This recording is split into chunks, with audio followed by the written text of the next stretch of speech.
லூக்கா அதிகாரம் 15. சகல ஆயக்காரரும் பாவிகளும் அவருடைய வசனங்களை கேட்கும்படி அவரிடத்தில் வந்து சேர்ந்தார்கள். அப்பொழுது பரிசேயரும் வேதபாரகரும் முறுமுறுத்து, இவர் பாவிகளை ஏற்றுக்கொண்டு அவர்களோடே சாப்பிடுகிறார் என்றார்கள்.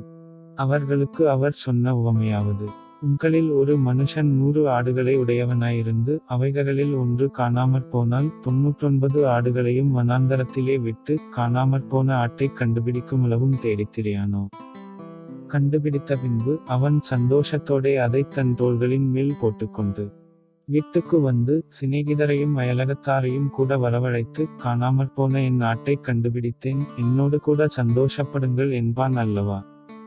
அதுபோல மனந்திரும்ப அவசியமில்லாத 99 நீதிமான்களைக் குறித்து சந்தோஷம் உண்டாகிறதைப் பார்க்கிலும் மனந்திரும்புகிற ஒரே பாவி நிமித்தம் பரலோகத்தில் மிகுந்த சந்தோஷம் உண்டாயிருக்கும் என்று உங்களுக்குச் சொல்லுகிறேன்.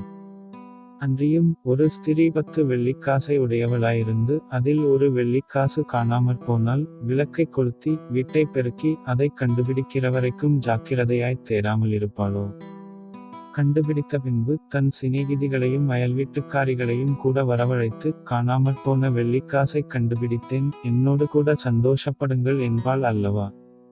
அதுபோல மனந்திரும்புகிற ஒரே பாவி நிமித்தம் தேவனுடைய தூதர்களுக்கு முன்பாகச் சந்தோஷமுண்டாயிருக்கிறது என்று உங்களுக்குச் சொல்லுகிறேன் என்றார். பின்னும் அவர் சொன்னது, ஒரு மனுஷக்கு 2 குமாரர் இருந்தார்கள். அவர்களில் இளையவன் தன் தகப்பனை நோக்கி, தகப்பனே, ஆஸ்தியில் எனக்கு வரும் பங்கை எனக்குத் தரவேண்டும் என்றான். அந்தப்படி அவன் அவர்களுக்குத் தன் ஆஸ்தியைப் பங்கிட்டுக் கொடுத்தான். சில நாளைக்குப் பின்பு இளையமகன் எல்லாவற்றையும் சேர்த்துக்கொண்டு தூர தேசத்துக்குப் புறப்பட்டுப் போய் அங்கே துன்மார்க்கமாய் ஜீவனம் பண்ணி தன் ஆஸ்தியை அழித்துப் போட்டான். எல்லாவற்றையும் அவன் செலவழித்த பின்பு அந்த தேசத்திலே கொடிய பஞ்சமுண்டாயிற்று. அப்பொழுது அவன் குறைவுபடத் தொடங்கி அந்த தேசத்துக் குடிகளில் ஒருவனிடத்தில் போய் ஒட்டிக்கொண்டான். அந்தக் குடியானவன் அவனைத் தன் வயல்களில் பன்றிகளை மேய்க்கும்படி அனுப்பினான். அப்பொழுது பன்றிகள் தின்கிற தவிட்டினாலே தன் வயிற்றை நிரப்ப ஆசையாயிருந்தான். ஒருவனும் அதை அவனுக்குக் கொடுக்கவில்லை.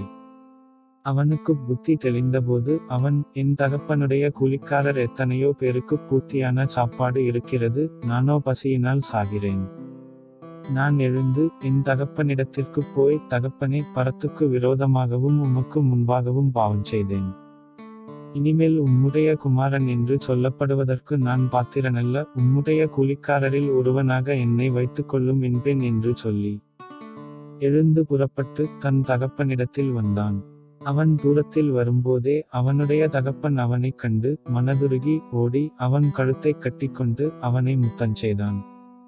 குமாரன் தகப்பனை நோக்கி, தகப்பனே, பரத்துக்கு விரோதமாகவும் உமக்கு முன்பாகவும் பாவம் செய்தேன், இனிமேல் உம்முடைய குமாரன் என்று சொல்லப்படுவதற்கு நான் பாத்திரன் அல்ல என்று சொன்னான். அப்பொழுது தகப்பன் தன் ஊழியக்காரரை நோக்கி, நீங்கள் உயர்ந்த வஸ்திரத்தைக் கொண்டு வந்து இவனுக்கு உடுத்தி இவன் கைக்கு மோதிரத்தையும் கால்களுக்குப் பாதரட்சைகளையும் போடுங்கள். கொழுத்த கன்றைக் கொண்டு வந்து அடியுங்கள்.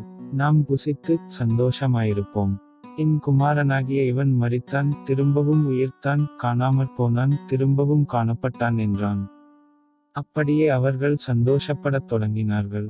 அவனுடைய மூத்தகுமாரன் வயலிலிருந்தான். அவன் திரும்பி வீட்டுக்குச் சமீபமாய் வருகிறபோது கீத வாத்தியத்தையும் நடனக்களிப்பையும் கேட்டு ஊழியக்காரரில் ஒருவனை அழைத்து, இதென்ன என்று விசாரித்தான்.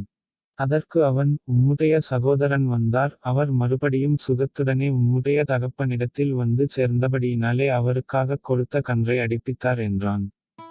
அப்பொழுது அவன் கோபமடைந்து உள்ளே போக மனதில்லாதிருந்தான். தகப்பனோ வெளியே வந்து அவனை வருந்தி அழைத்தான்.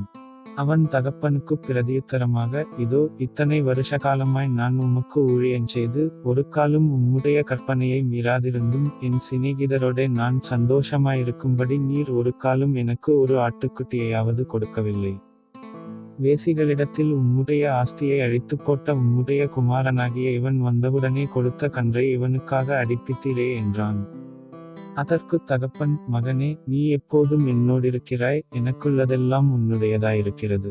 உன் சகோதரனாகிய இவனோ மரித்தான், திரும்பவும் உயிர்த்தான், காணாமற் போனான், திரும்பவும் காணப்பட்டான், ஆனபடியினாலே நாம் சந்தோஷப்பட்டு மகிழ்ச்சியாயிருக்க வேண்டுமே என்று சொன்னான் என்றார்.